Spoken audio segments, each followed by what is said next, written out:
Merhabalar efendim. Şimdi sizlerle kökeni Osmanlı mutfağına dayanan 15. yüzyılda ortaya çıkan eski bir lezzet olan çılbırı yapacağız.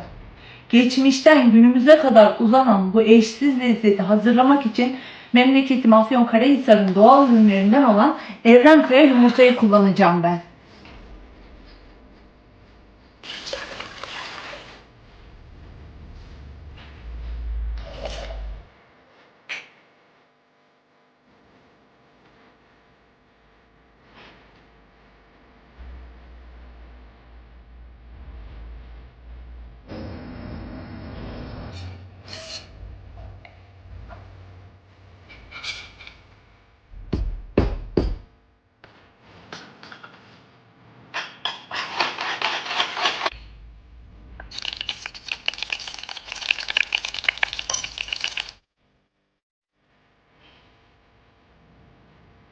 Efendim Evrenkaya yumurta ile birlikte yemeğimiz hazır.